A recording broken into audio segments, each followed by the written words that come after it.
Oh, hello, my friends. Welcome back to the season finale of The Weather. I feel so lost. It feels like the end of times, but before we drive out into the sunset, so far that we may never come back, let's come together and reflect on where we've been. Previously on The Weather.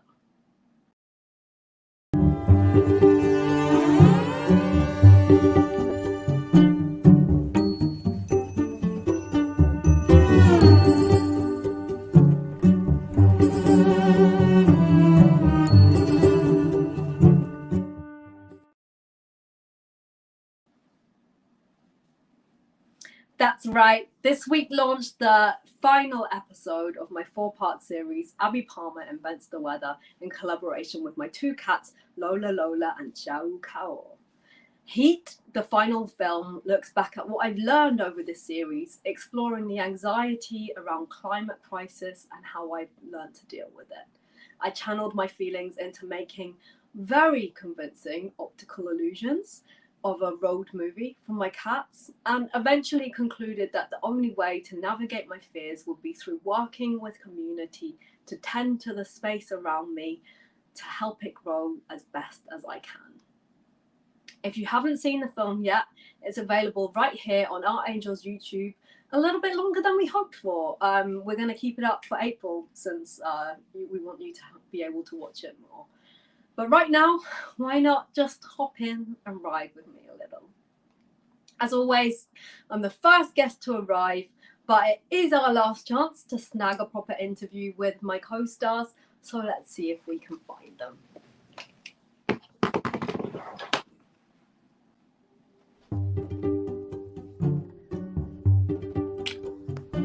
Okay, so we're looking for 2 cats today, as we always do.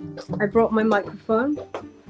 They've been quite intrigued today. Xiao's been resting nestled in my old pile of clothes, which I left on the floor and on a light. And hang on a second, what do we have here? It's a little lady, and she's having a wash.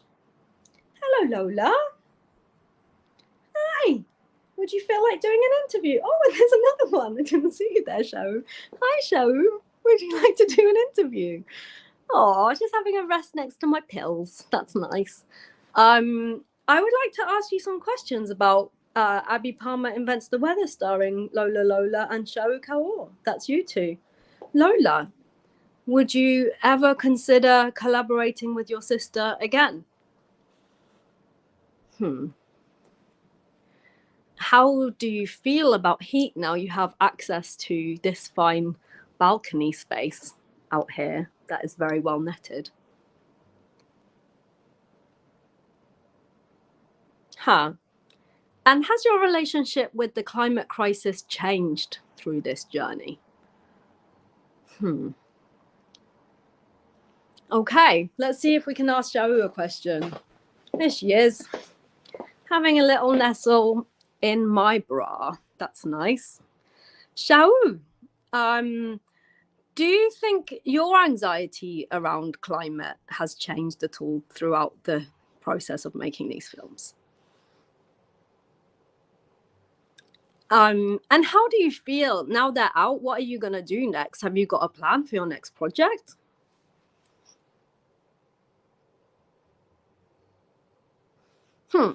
Okay, well, since you've both been excellent stars, let's see if we can find you a little treat.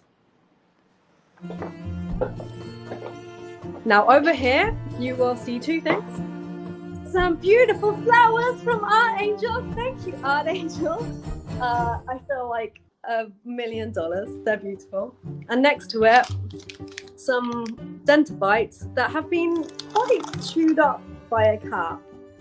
And as we talked about last week, I think it's really important to pay my co-stars. So let's see if they'll take a little something from me.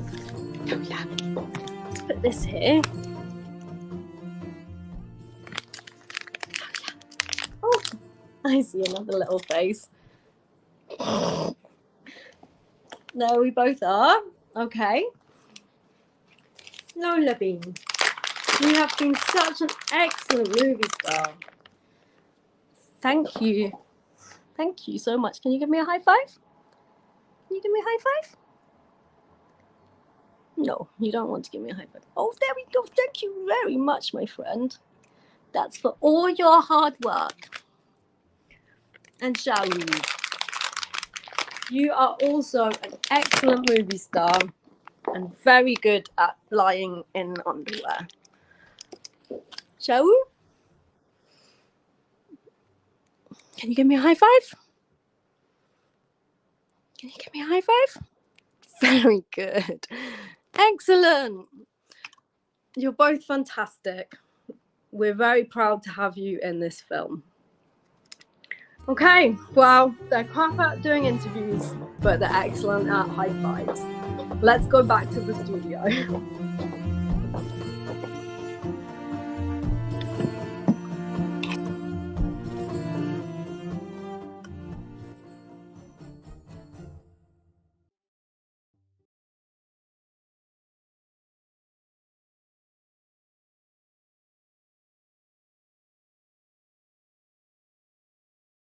Hello again, my friends. It's still me, Abi Palmer, and this is still your favorite talk show / after party, The Weather. As always, my collaborators, I'm not even going to pretend I'm mad at them. They were brilliant cats throughout this process, weren't they? But they're not great at being interview hosts. Don't worry, we have a plan for that. Now, every week I do try to introduce my guest with a little story about how we met, and I have been saving the best till last. I met this week's artist down in the catacombs of Shoreditch Town Hall, where they were performing a Ouija board in which a spirit took over my smartphone, and I was suddenly haunted. I kind of feel like we have been kind of collaboratively haunting each other ever since. They're an artist, game maker, composer, producer, and all-around doer of way too many things. Please welcome our special and final guest, Nick Murray.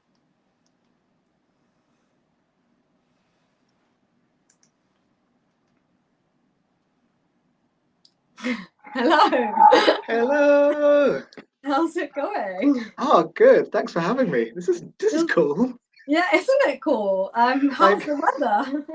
It's balmy down here, where yeah, that makes it sound very dramatic. I'm just in the quietest space I could find. You're in And a it's basement hot. again, aren't you? I am, yes. Yeah. In another basement. Yeah. Um, That's where you live, I assume. it seems like it, yeah, these days. I thought we should probably start by sharing a visual description of ourselves for the audience. Is that all right with you? Yeah. Okay, I am a woman in my 30s, white woman with a little gay double denim outfit and a kind of like headdress situation. Behind me on the wall, there's like, oh, that wasn't very clear. It's like a headscarf that you would keep your hair back from driving. This isn't a very good description. And I've got sunglasses on my head. Behind me on the wall, there's lots of pictures of plants, and I'm lying on a beautiful velvet chaise longue. It is pink. How about you, Nick? I am a mixed race person with blue hair on the top, black hair on the sides, wearing wireframe glasses with big round lenses. I am sitting against a grey background wearing a grey t-shirt. Perhaps this would have been a good outfit for fog. It looks very grey on grey. And slight facial hair and earrings. Excellent. Thank you so much. And just a reminder for the audience, if you have questions for Nick or myself, you can ask them via the YouTube comments thread or on Twitter via the hashtag Abi Palmer Invents the Weather. We'll be answering questions at the end of the show. Ting. Okay. So, of course, recently you scored the soundtrack for a little film series called Abi Palmer Invents the Weather. But I wondered if we could start by exploring a little bit of your practice outside of that for the audience, outside of cat films. How would you describe your work? Outside of cat films, Yeah. what else is there? That's it. I know, it's hard to say, isn't it? It's all downhill after cat Yeah. films.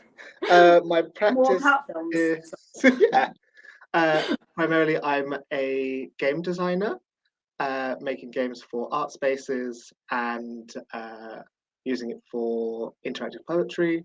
Um, I liked how you said we were kind of collaboratively haunting each other because I feel like that is my arts practice currently. Like, outside of that, I work doing production for kind of arts events, most often based around games as well. Yeah, and Now Play This festival coming up. Yes. Oh, yes, indeed. That's why I'm in this basement working on Festival of Experimental Games at Somerset House at the moment called Now Play This. We open on Saturday. How's it feeling? Do you feel ready? Yeah. Let's say yeah. Yes, it's all coming together. Yeah. Yeah, everyone go. It will be great. I love Now Play This. It's a great festival. Oh, thanks. Really good. I think something we both come back to a lot in our work is themes of kind of play and also creating new and weird worlds or like spaces to think through. And I guess a big part of this project for me has well, I should probably explain for the couple of years prior to this project, you and I had a project that is kind of an ongoing, more intermittent now project called Nick and Abby Talk to Each Other, which is a way of hanging out with your friends when you work in the arts. We had to make it into a formal process, but like a lot of the conversations that we talked about there, it was like a lot about navigating this sense of impending doom over the pandemic, and for me it really made it into the films quite a lot, this sense of how do we deal with these big crises, how do you deal with the fact that you suddenly can't leave your house, how do you deal with the fact that the world is kind of on fire, what do we do about that, and yeah, I guess I wondered whether that had an impact on how you were composing the score for the films. Well, I think those conversations, like I feel like I owe a lot to us being able to take that time. Like the outside of the compositions, I feel like it really changed my like entire arts practice. Like you're sort of talking about how our work is very playful in these kind of playful worlds. I think through the chats we were having, it became almost like a kind of ethos of survival. Like if you make these things playful, you can understand them in a different way, and like maybe we can get through this thing called like life. Yeah, for the films also, like I remember when we first were working on Heat, and it was a very different film. Like it was very, I think it was a lot more doomy. It was a lot. It was a visual indication of like my emotional state of us at the time. Trying to navigate a climate apocalypse through cute film for your cats. Yeah. And like we had all sorts of other kind of inspirations, like kind of spaghetti westerns because of the landscapes and all of these things like that. And it was quite hard to bring some of those things in because we were having these like quite intense feelings about just the world in general, and the inspirations that we were drawing from were very fantastical. Like it all felt like, you know, like real matte painted sets, that kind of stuff. And what we ended up with feels a lot more pared back, but kind of hopeful. Like I think over the last 2 years of our chats, we've taken a real roller coaster in ourselves, and like, but yeah, I think that this film especially, I think this one and Fog are very reflective of the times we were talking about some of these things and how we brought them in. And yeah, I'm really glad that we kind of ended with Heat the way we did. So I was watching it again last night and like got a tiny bit teary, just thinking, oh, we did this and this was nice, and it feels like we can kind of step forward and just keep doing this. Yeah, it was really great. I'm really glad that we took the time to redo the film as well with Rosie, the film editor that we both worked. Shout out to Rosie. Rosie's amazing. Shout out to Rosie. We love you. And also assistant Kat Lola, we love you, Lola. There's a whole bit that I haven't talked about in this project where Lola had a leg injury, and I ended up getting a taxi and climbing up like 3 flights of stairs every day to do the editing in Oh Rosie's no. house because Lola the cat had to be in a cage. But it felt like such a cat friendly production that it felt really important to do. And then eventually my legs couldn't handle that after a couple of times. So then Rosie would bring her whole desk set up down to the like floor, the basement or like the ground floor of her flat, and it felt really like we were all doing this thing to like bend for these cats, like, Yeah. and I don't know if it was like this really intense connection. But yeah, anyway, sorry, that's a side note of cats. No, that's a main story. That's more than a It's the side note. main That's story. amazing. It was really good. Yeah, it was really, I think Rosie's relationship with cats in this film was really nice. Actually, it was really nice to work with her.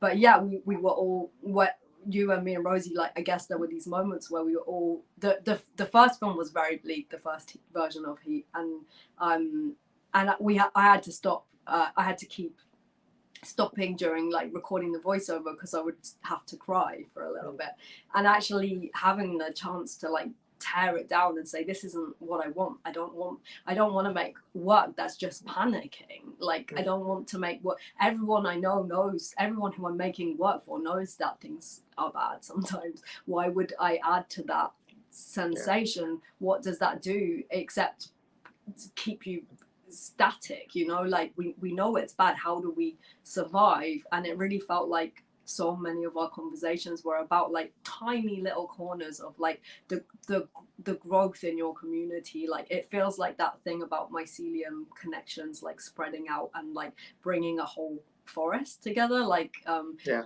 like putting up these roots and saying like, no, I want to connect to the world I love. I don't want to panicking about it isn't going to do good for anyone. Yeah, for sure. And especially as the theme is introducing it to your cats, like teaching another creature about a thing.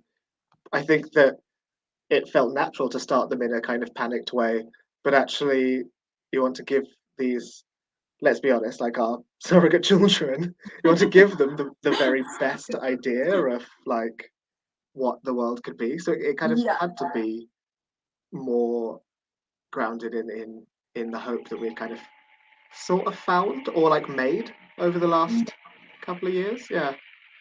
Yeah. Has that come into your other work at all? Like, do you feel like, I mean, feels like it's come everywhere, right? Like, Yeah, right. Yeah, definitely. I think around a similar time as we were talking about a couple of the middle films, I was making interactive kind of narrative pieces, and they got really doomy, like really kind of apocalyptic. But I think I kind of needed to do it at the time. Like, it was very, very cathartic. I don't know if they're like good, like, or they're good for the moment. They do exactly what I needed them to do, but I think that's not the kind of work that I'm trying to make at the moment. Like, it's all got a bit more hopeful. I'm currently like working with an incredible instrument builder called Tom Fox to make like the complete like polar opposite of that, and like utopian sounds, like trying to create this utopian interactive kind of sonic work as a real counter to all of those pieces that kind of can be left in the past now. yeah. Yeah, it was I think there's something about, I mean, first of all, that's something incredible. I'm really interested. I want to hear all about those instruments. Are you making sounds with the instruments, or are you making instruments? Both. The last one was an interactive map as an instrument that charts rivers, and Yeah. you have to waggle a little branch with some leaves over the top, and as you waggle it over different mountain ranges, different sounds are made. Yes, really fun stuff. I That think does it's just more so we can muck about with like a saw and like actually physically make some things. Like, it's very kind of process driven, which is nice. Yeah, I think that's been a really big part of like what we've talked about as well, is like keeping your hands busy. Actually, Yeah. is really like, it was really nice to build a world for the cats and like actually physically be in there, like mixing stuff up and using my hands. Because I guess another big theme that we've come back to quite a lot in all these conversations has been like the relationship with how we navigate the internet and virtual space, and this kind of like dystopian other, like the fact that like social media now feels like I think the internet has been so well colonized in a way that like it's impossible to escape from. If you're an artist, you sort of, it feels sometimes like you can't step away from it. And the rest of the internet, like outside of these like countries that are the internet, like Instagram or Facebook or YouTube or whatever, you know, like outside of those countries, everything feels a lot jankier and harder to navigate. So you're sort of stuck in these situations, and in order to have a practice, it sometimes feels that you need to be talking about your work and nobody remembers you exist if you're not in one of those countries. Like exactly. Yeah, so having the counterpoint to that being making sound and I feel like I don't think I could have made this kind of project that's a lot of brown in it. Like it's not always beautiful, you know. Like I don't think I could have done that while being on Instagram in the same way. I took like a long break from it, and I think the aesthetic, it traps you in this kind of weird aesthetic place as well. Does the internet. Absolutely, and that aesthetic has like a particular speed to it as well, which I was so happy we managed to avoid on these films, both in your filming and creation of the pieces, but in the sound as well. Like nothing needs to be frantic or frenetic or like rushed or anything. Like it feels like each film really takes its time and kind of thinks through a conclusion and reaches it and doesn't try to force that at any point, which like really feels like antithetical to how a lot of kind of social media is working. Like you got to get to the thing, show the thing, and then do it again with something else. So yes, it's nice. I don't think the films need to be. Well, I mean, I think personally, I do think they are beautiful all the way through. Like I think that you maybe we're so close to them that you see the bits that aren't as beautiful, and so because I see them through screens, so I just think that they're amazing all the way through. But yeah, well done, Abby. Well, I'm thanks. No, I mean it's just the thing. I think I had to give myself permission to be like, I'm working with boxes. I'm working with like making something that doesn't have to be like. I guess it's like about being flawless, bit about the Instagrammable perfection. Let's talk about the Foley as well. Like, so we like a big part of. I really wanted you to work on this project because a big part of it for me has been like creating this sensory experience for my cats, but for the films as well. And it just felt like from the work we've done before, that's like how was it for you? Like what was your favorite bit of Foley that you I realized that I mean the first bit that like I always think about, which isn't technically Foley, like it's recorded, but just the amount of like hours of rain sound that I just went out and got. Just kind of sat there, just getting rain. I'm like, how can I make this rain different? Like put a sheet down or all of these little bits. So that comes up in every single film, I think. Well, how do you not mention that? Like, I don't know how I didn't know you actually.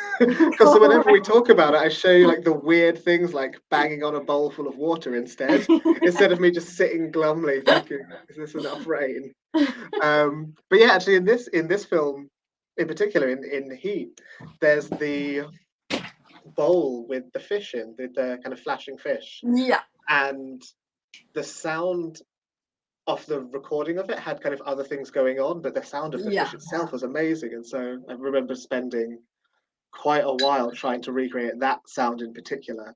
And so having like different sized bowls of water and like hitting them with like different styles of stick and all sorts of stuff, trying to get that like exact sound. Which is why I think I featured it quite heavily because I was quite happy with it. What was the thing I sent you like while we were doing the process, showing you the video of like a toy that came off a lollipop with a little fan on the top and just whirring that and using that as a sound. I think it comes in as a train sound in the first one of the films, that kind of thing. I had a lot of fun with the Foley on this one. Yeah, I think it's like such a mesmerizing part of filmmaking that like you don't get to see enough. Like I listened to a podcast, I think it was a 99% Invisible podcast while I was making these films where they were saying like all of the animal noises in, it's obvious when you think about it because I've filmed animals, all of the animal noises in like nature documentaries are Foley because Yeah. you can't put a lapel mic on a tiger, like, Yeah. so. And like the one that really blew my mind, it feels so obviously intuitive, but like when elephants walk it's really quiet because they have padded feet and they land softly, they're really Yeah. dainty, but like Because they're not stomping around. yeah, they're not like angrily. Yeah. giving themselves arthritis. Right. Like no animal could like walk with such pain in their legs. They're Right. not drums. Their legs are drums. Yeah. And it really blew my mind to think like, oh my god, I didn't realize. I've just assumed that that's the case, and it's so expected now. It's like that, like when you eat yellow and you expect it to be lemon, like or red, it tastes like strawberries, and it would mess with your senses to have like a silent elephant moving through a film. And it really blew my mind. And yeah, it was a real big part of filming these, that like we had to really work out ways to work with the cats to film them. They don't like when you poke a camera in their faces, and capture that, like the noises of it. Like it became a really, and because you can't, my cats are so rude, like no, they're like, it's not even like, my cats are products of the pandemic, so they've just got used to Mia and Faye, the stylist and the makeup artist who I've been working with, coming every week. And today Mia got like a friendly nudge from Xiao, and that felt real progress. Yeah, like that's huge. We were all very moved by that situation. But then they don't perform like themselves. They're introverts. They don't like to perform when there are other people in the room, so we couldn't have someone to help me with sound or anything like that. And actually getting the sounds, as well as filming, as well as lighting, and as well as like interacting and trying to listen to the cats, it became really impossible. So yeah, it's really nice that you know about Foley. That was helpful. That was a very long-winded way of telling you that. Gosh, just as a slight aside, I'm really struggling because usually when we talk, like as you were saying, we do Nick and Abby chat. Yeah. I'm always taking notes, and I have to remember we're on TV. Stop writing things down.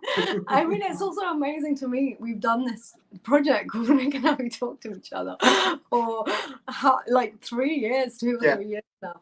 And no, like we've never shown anyone any of it. It's just not come up. Like, so it's I think that's also been a part of it. It's been very secret art. That's been happening. Which is great, which is brilliant. Like we haven't had to haven't had to commodify it yet. Yeah, not yet. Other things have come out of it though. Like like you were mentioning before we came on, things like the mentorship and us collaborating on just little ideas that we've done separately, but kind of asynchronously. I still want to work on the slug opera. That sounds like a weird thing to say to all the audience. Putting that out there, we should explain what that is so someone commissions us. Right. I'm making in my studio at the moment loads of clay slugs, and I'm really like focusing on their, like how they breed, and the fact that they can kind of hang from mucus threads and intertwine and have this like really slimy queer sex, which I'm like, I got really obsessed with slugs during, talked about them last week. I was about to say you did.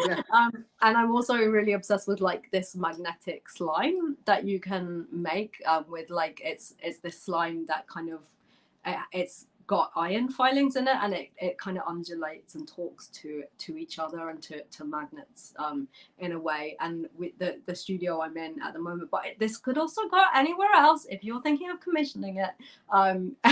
we just picture this: slugs fucking, lots of population. Lots of undulating. And then Nick has composed a beautiful opera. They haven't yet composed the opera. The opera will be composed. Ending. A romantic opera for slugs. Again, I would bring in the operatic soundtrack that Ennio Morricone wrote for Once Upon a Time in the West, to kind of like as a reference point. Lots of like noises I'm picturing. Imagine that. It would be a soap, a love opera for slugs. That sounds amazing. You want to see that world, don't you? It writes itself. I think it's important to like move beyond this one project. Move into a different animal kingdom. Yeah. Yeah, it's true. But speaking of animal kingdoms, I mean, the real important thing that we need to talk about today is, of course, Barty, your beloved cat. Bartholomew in full.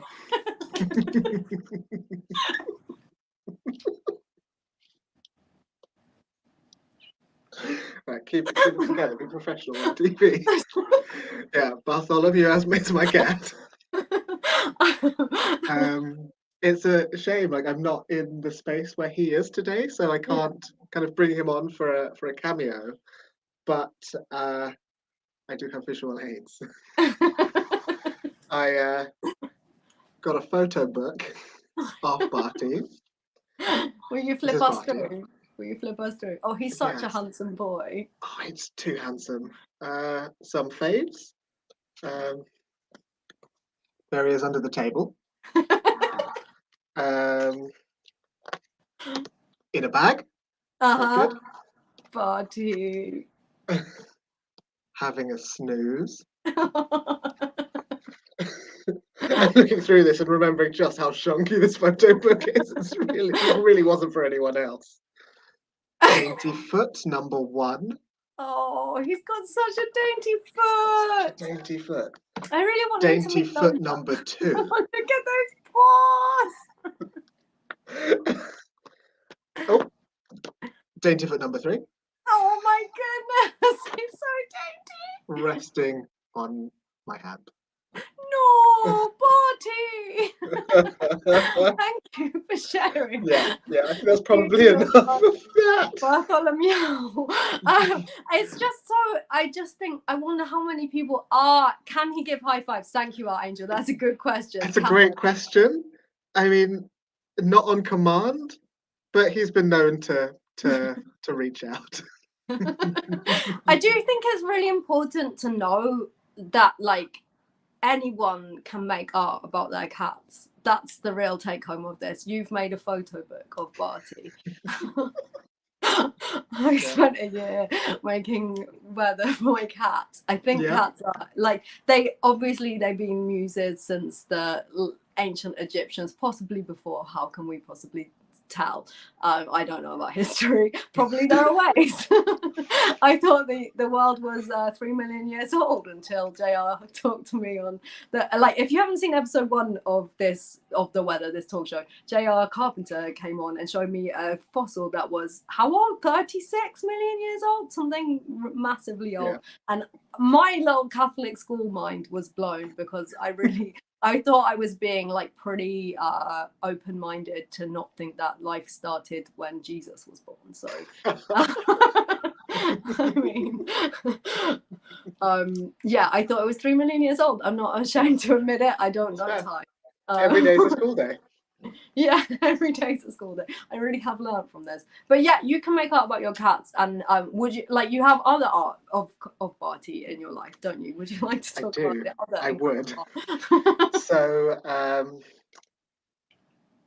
Barty enjoys my food, specifically chicken nuggets, to the point where if ever we get McDonald's, he has to have his own Happy Meal so he can have some chicken nuggets. And my wonderful partner commissioned a portrait of Barty by an amazing artist called Holly Gorn. I wonder if you can see this. So, I think I can see it, and it's magnificent. The dainty foot, chicken nuggets. He's in a bag. This hangs pride of place in my room, so I can see it every day.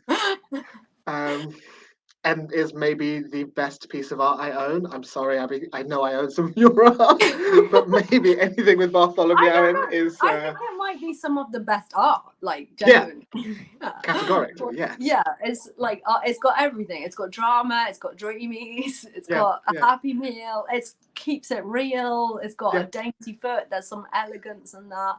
It's got love. I don't know what more could you want. It's It's the pathos. real Gesamtkunstwerk of like the pet world. Yeah. It really is.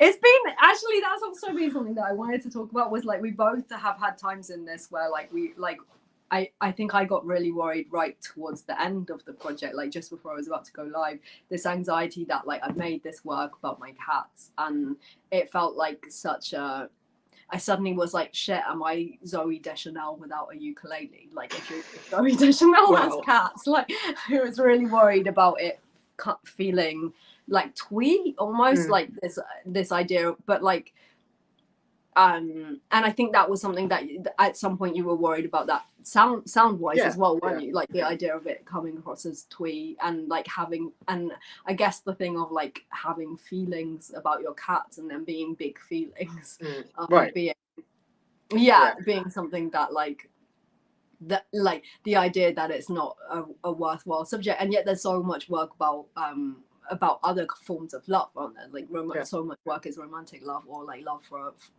familial love, but like I'm just really fascinated in that. Like I don't really have a point. It's just interesting to think about it, like how much power that takes from you, because we're like dealing with, but I feel like we're dealing with really big heaven and earth topics here, but just on a small scale. On a human scale, which is, you know, where things can count as well. Like, I think I still go back and forth on the twee thing from the kind of sound point of view. But like the place where I sit at the moment is that actually, yeah, some of it really is twee, and actually that's okay, because I feel like it's still conveying universal themes. Like you say, like we love our pets and they're like important parts of our lives and the spaces we inhabit. And like Bartholomew is a bit twee. So, so I think that's fine. Like, and yeah, I don't think that has to be a bad thing. That's true too. It's interesting, isn't it? Because it's true. Like a lot of my cultural references that I sent you, like mood boarding stuff, was like Sesame. I mean, all of my references were Glass doing Sesame Street. Talk about Sesame Street. 90% of the references. A lot of a lot of the inspirations were puppet based. Yeah. But I think that's perfect.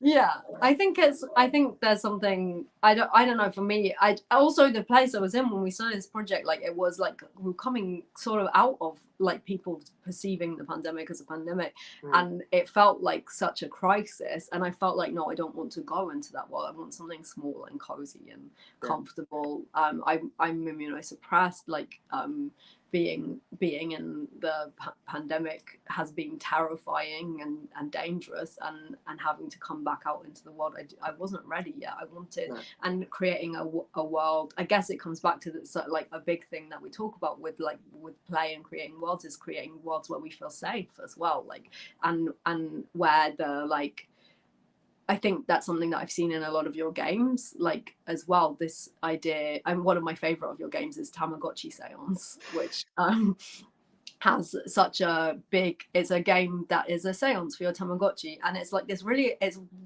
disturbingly emotional for a game about holding a seance for your Tamagotchi, I would say. But it feels like a way of like processing, like there's something about how we process time and how we process memory. We're both of the Tamagotchi generation, first time round. Just in case my little sister's watching and is like, a Tamagotchi is a digital pet.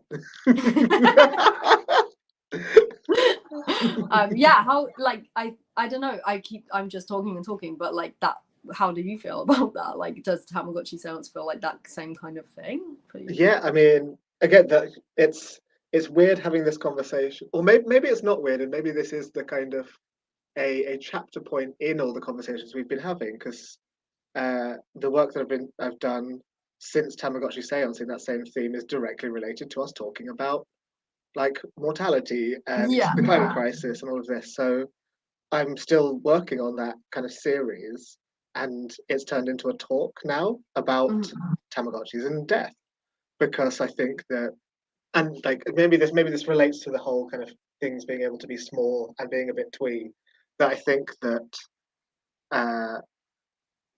on one hand, the Tamagotchi is a perfect game system, because literally all you need to know going in is a general concept of what death is. And then on the other hand, it's a game or a toy specifically for like, you know, kids. Real, like it's not. It was marketed at, you know, 6, 7 years old up, but deals with a really, really significant topic, and doesn't. Oh, Oh, it's echoing, that what is cat. that? Hello. Finish the thought. We Yeah, don't have to. We can hear that cat and keep going. yeah, just that there's a quite a significant topic that's being introduced to kids in a way that's not kind of shied away from or not made kind of saccharine in any way, but you know, is this thing in your hand that you kind of have to deal with every day. Like maybe I'm overblowing what a Tamagotchi is, but maybe I look at Tamagotchis too much and it becomes too serious in my work. Right. I think yeah, you're right. like, I don't know. There's like the idea. There's a really nice episode of Bob's Burgers actually, where like Jean, the kid in Bob's Burgers, like is trying to keep a newfangled Tamagotchi toy alive, and like it's like strangely moving because I remember like giving my Tamagotchi to a family member to keep alive while I was at school, because we weren't allowed them in school anymore because everyone was trying to keep their Tamagotchi alive instead of doing maths, and and just that thing of like actually you grieve the first time your Tamagotchi grieves, you dies, you grieve, you feel really sad, and it doesn't get you get more used to it, but it doesn't necessarily get easier. Every time you think maybe this time will be the one that I keep alive forever, like, and you can't. And I think that's a really good lesson for a kid. Yeah, and it's also again like a universal thing. Oh, yeah, I think that meow might mean it's time for our first segment. Are you ready for our first segment? I'm ready. Let's go.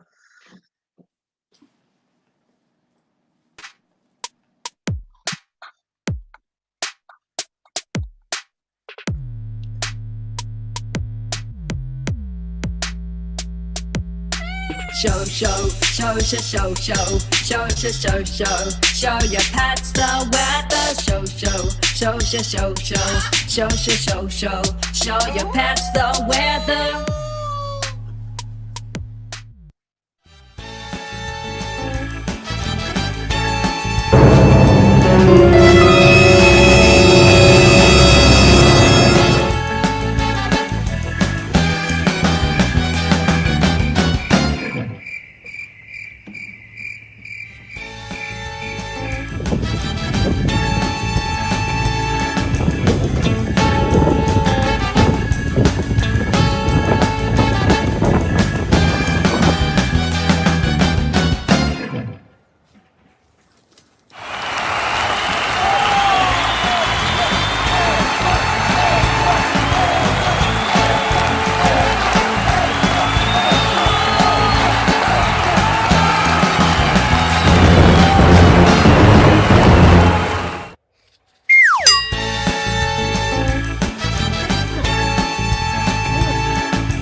Thank you. That little segment was showing your pets the weather, the part of the show where you, the public, get to join in the fun of showing your beloved pets the weather. I can't believe it's the last one. Thank you so much, everyone, who every week fills my life with beautiful pet videos. I am gutted that I won't have to look at them every week now.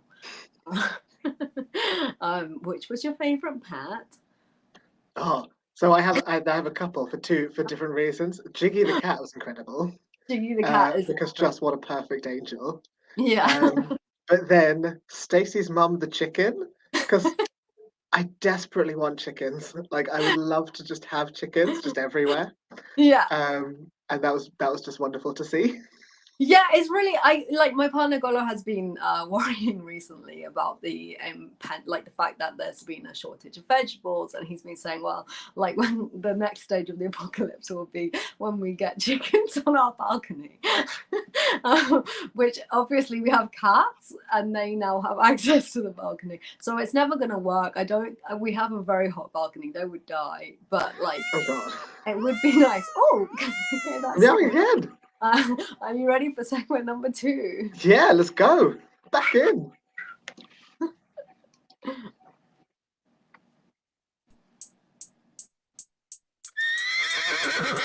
I like my pets, you like your pets, let's like our pets together.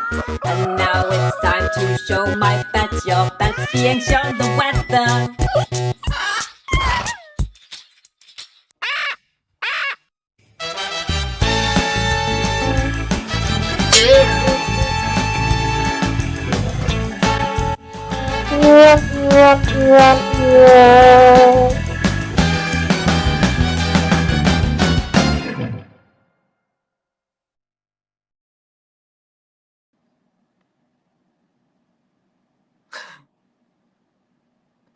I have to say that was false advertising this week. Lola watched those chickens for a while before she walked off. She was quite into the chickens. She was actually, but she was more interested in getting a snack. That was the complicated dilemma she was having. Was like, I would like to see what's on the screen, but I'm also hungry for a snack. I think that's fair. Yeah, I can empathize with that a lot. a complicated situation. Oh, Sam Caro, can we have an art gaming collaboration between the two of you? He left me with a sadness that it's over. Maybe an exploratory game would be wonderful. Oh, yes, Sam, you can. Yes, and this is something we talk about a lot. Like, the fact that it hasn't happened already is, yeah, weird. It's literally a lack of. We did actually, I believe, apply for some things during the horrible period of the pandemic where everyone was applying for the same things, and we didn't get commissioned, and we need to get paid sometimes. That's why that hasn't happened. Yes. But yes, it's definitely something we're thinking about. I wonder if maybe the Slug Opera is interactive. Who knows? Oh my god! Imagine if it was interactive. It would be cool. actually so good. I would really like amazing. that. Yeah. I definitely think. Yeah. Sorry. Go ahead. Oh no, I was just going to say maybe this is scope creep. We haven't even started it yet, and it's already now interactive. Yeah, I mean, that's classic. Classic. Daniel has a great question. Nick, what was the process of composing the sound for each film? Thank you, Daniel, for that great question. Thanks, Daniel. Each one was slightly different, and I think that they all started with a lot of conversations between us. Mm-hmm. You had some like amazing kind of inspirations for each one, which you sent over, and they were all like they weren't necessarily sounds that we wanted to use. They were like feelings or things that you'd seen that you were trying to conjure in the film. And then from a real kind of practical point of view, I think for each one, I would start by kind of noodling out some sounds on an instrument first. Because actually, I remember us having this conversation a couple of times with the films that they all started very kind of music based, and then we kind of pared them all down to be more the sounds that were happening or the sounds of that weather. So yeah, it was very much trying to find the feeling first, and then matching that with the sounds that we were kind of mixing in from the film and kind of Foley of that space and weather and things like that. Yeah. I mean, does anything kind of stick out for you in the process when we were talking about sound? I think there was something in, like, especially in Fog, which is like a film that felt complicated to make and write because it's a really complex emotional landscape. I'm talking about like survival and pain, and you came back to foghorns, and it felt like, in a way, it turned out to be the perfect image because that's exactly what they're for. It's for like signaling through the darkness, Trying to communicate, and trying to communicate something. And it ended up like, the first time I heard it, it broke me. Like it was very emotional, like, to hear it. And it brought a range to, I think each of the soundtracks have elevated the films in a way. Like it's given me space to like come back to them from a different point of view, and feel things that, like, and brought out emotions that I wasn't aware that were there as well. I think as the same that happens in Rain, where the rain cloud is lifted, and I was initially like, I think we had some few discussions where I was like, I'm not sure, it felt like there were so many emotions that I wasn't expecting to feel, that it almost felt like it didn't fit, because I was like, but this is what I want it to be silly, but actually it brought out this like real tragedy and beauty to it, and when I watched it back again, was like, oh shit. Shit. Sorry, I think that's the joy of collaborating. Yeah. Like seeing your work in partnership, in tandem with someone else's, means you can really see it as something else. Like I was like in that same conversation about like the tweeness of things like this. Like a lot of that was kind of metered by the film. Like I think that I don't know how many of the pieces of sound could stand on their own. Like they were made to be part of this, but being able to see them in the film, especially coming back to them recently. Like I was watching through all of them again, and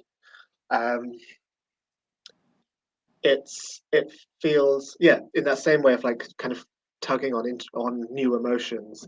It feels so kind of enriching seeing these or hearing these sounds against like this amazing kind of visual landscape you've created. So yeah, it's really interesting, isn't it? I don't know,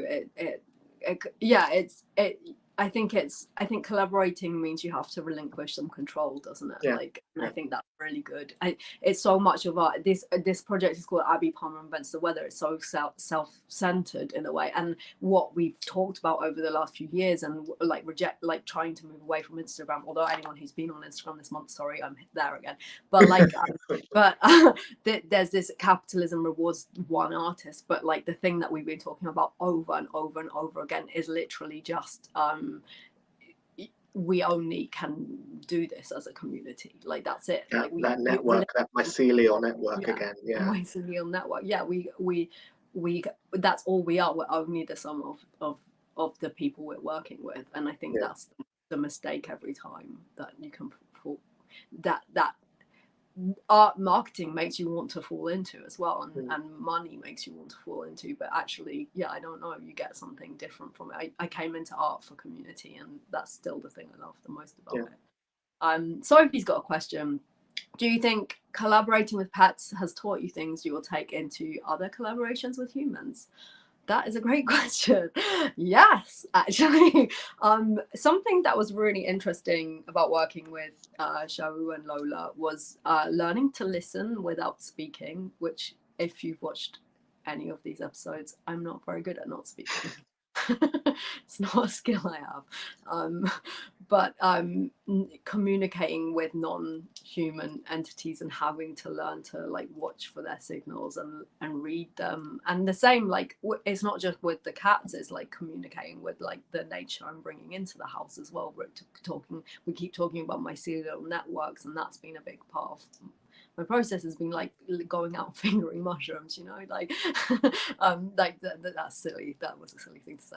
Going out and touching mushrooms and connecting with nature and bringing that home again for the cats. That's been something sort of, it's the question of like finding ways to say what is it you need, and the project feels like complicated because I know I'm not I know it's for me, you know, but like actually even to make a film series that is a kind of farce that I'm trying to create the weather for my cats when they don't understand what I'm doing. Even though it's a farce, you still have to listen to them in a different way and watch and give space and not rush them. Like, you know, I couldn't rush them if they weren't up for collaborating that day. It wasn't worth pushing it. You sort of have to give yourself the day off and say like, okay, we'll do something else, and it doesn't work unless they trust you to do that. So I've learned to be a little bit kinder both to myself and to the people I'm working with.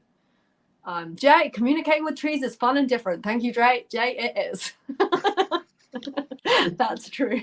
I think that's a perfect statement, just right there. I want that on a t-shirt. Oh, I think that means we're coming towards the end of the show. Nick, before we go, where can we find more out about your work?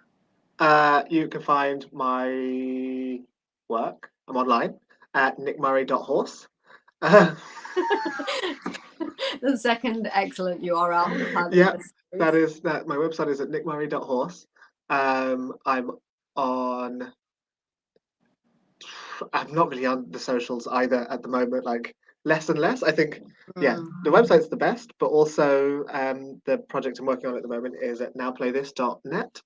So you can see, and actually, like it kind of links to this as well. That the theme for the festival this year is love. So there's a lot of games exploring what love is and what care systems are. So if that's something interesting, have a look there too. There's one about someone loving a cat, is there not? Yes, there is a game called Point of Mew, wherein a cat has to bring, well, not has to, but decides and chooses to bring gifts to their sad owner, to their sad human counterpart, and it's just wonderful. It kind of unravels into this like story about why they're there and all these things that are happening. I don't want to spoil it in case anyone comes and plays, or I think you can kind of find it online as well if you're not local. But yeah. Yeah, thank you. Yeah, thank you. That's great. And that last comment from Sam, I'm not going to read it out, but thank you, Sam. We appreciate that. It's really lovely to hear feedback as well. So as we wrap up, I want to say a few things. SAS groups a lot. I wish the weather could last forever too. So do I. Just a reminder, if you want to catch up on my film series, Abi Palmer Invents the Weather, all episodes are out now on our Angels YouTube channel. They're all going to be there till the end of March, which is tomorrow. But we're going to try and keep them up a little bit longer. Most of the films will be available until at least the end of April. So keep on tuning in. And soon enough, hopefully, they're going to try and be online forever because I would like that. There are still so many people I would love to interview and so many banging outfits to wear. If you happen to be a TV producer with a massive budget and you happen to be this, give me a call. Likewise, if you're like an art maker and you're like, oh, I really would love a slug opera, I'm available, and so is Nick. So for the very last time, I would like to say some thank yous. A huge thank you to Tank TV and the World Weather Network for hosting and supporting this project. I'm really grateful. A huge thank you to Artangel for commissioning this project. Let's get those claps going, baby. Just so many tremendous thank yous to Marina Doritas and Michael Morris for incredible production skills. Marina, it's been such a joy to work with you. Thank you so much. Thank you to Lily Max Hager for incredible tech support and the making of Pet Show Reels. I want a big clap for that. It was Lily excelled herself this week. A big yeah, claps across the board. I really feel like you went out there with the sound effects this week. That's my positive feedback. Thank you, Mia Maxwell, for styling my iridescent face. No, my clothes. What am I talking about? My absolute Thelma and Louise go to a gay bar recording this. And thank you to Faye Carla for making up my beautiful face. And we had a great chat today. Really enjoyed it. As ever, absolutely no need to thank the rudest cats in the world. That is a lie. They were wonderful. Thank you, Lola. And as always, a massive thank you to you, the audience, for tuning in. Claps, claps, claps, claps, claps, claps, claps, claps, claps. And then I want to say a big thank you to Nick, firstly, for the intro and outro music for Abi Palmer Invents the Weather, which are also being used in the show. So I'll credit that also. And just a massive thank you for being such a special guest, Nick Money! And for all the compositions. Oh my God, incredible. So many thank yous. I'm your host, Abi Palmer, and for the very last time, this is the weather. Good night.